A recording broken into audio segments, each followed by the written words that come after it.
Alright, welcome back. In this tutorial, we want to take a look at data types in Python, and I just want to go through and list some of the most important ones. Remember that we're not touching all at this stage.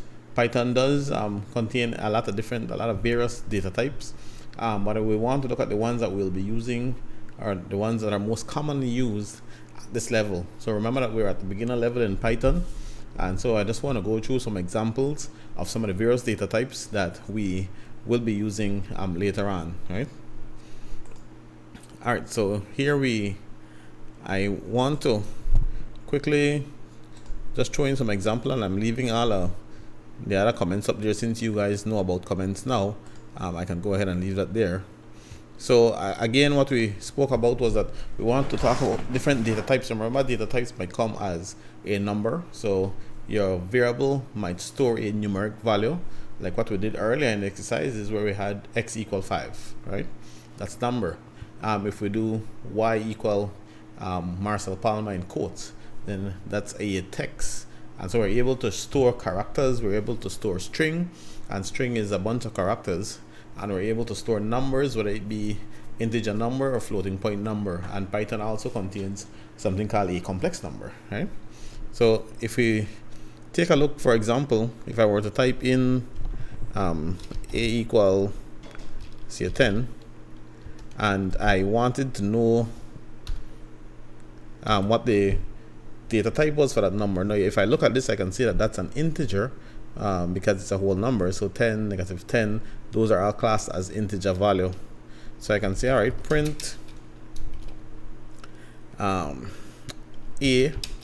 and this is so that it pops up the variable. So it'll say 10. Because now remember the variable is holding, a is holding 10.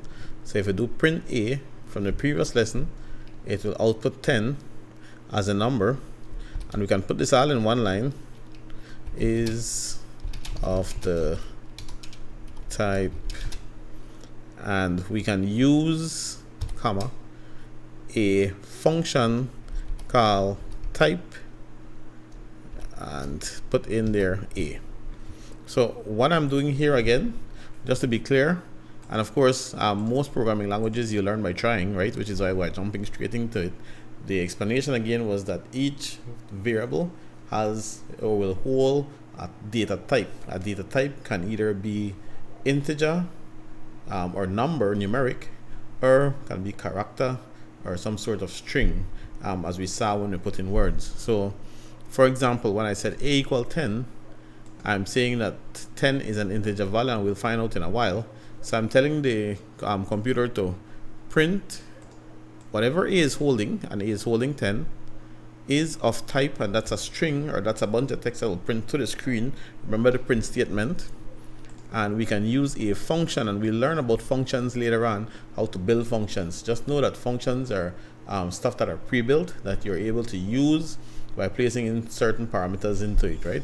Or in our case, by passing in the variable a, right? So it'll tell us what data type a is. So let's run this.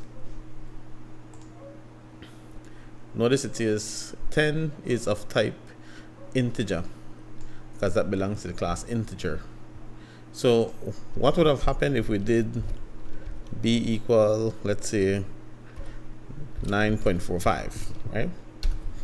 As an example, we could print and ask it what b is, and we'll use something similar just for practice, telling us that b is of the type, and we'll pass that to the type function and b.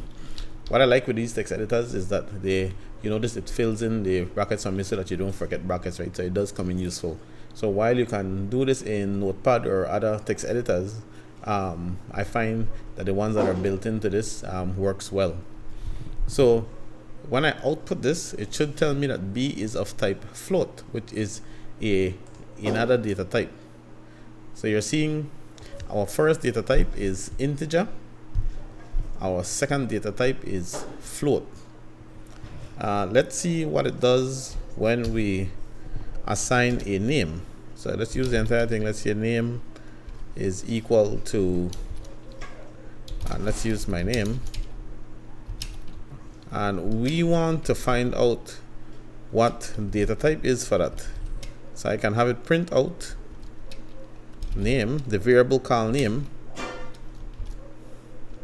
is of type, and I want it to tell me what particular type name is, right? So when I run this now, it should tell me, all right, 10 is of type integer, 9.45 is of type float, and the name that I gave it, which is my name, Marcel Palma, is of type string. And so there you have three data types that we're looking at: integer, float, and string. And like I mentioned, there are many other data types. I just want to emphasize that you can use the type function to output what the data type is. So I'll put in a number here, and you go ahead and you try this, and you can tell us what the data type is for this number, right? So let's do 2 plus 10J, right? And go ahead and fill in the rest of that code so that you can output the data type, and let me know what the data type is for that particular sequence there that you find there. Put the data type in the comment below. So again, quick review for data types. While Python has a lot of different data types, we know that we'll be using these. We have integer so far, float, and string. And you can see that the difference between integer and float is that integer is more of your whole numbers, so your 10, your -10, and so forth. And the floating point numbers are numbers with decimal places, right? So 10.5, 11.2, -3.4, right? Those are our floating point numbers. And of course, if you're assigning text to a variable, then the text output is as a string. And I wanted you to go ahead and try that last one, and in the comment below this video, tell me what the data type is for that particular one.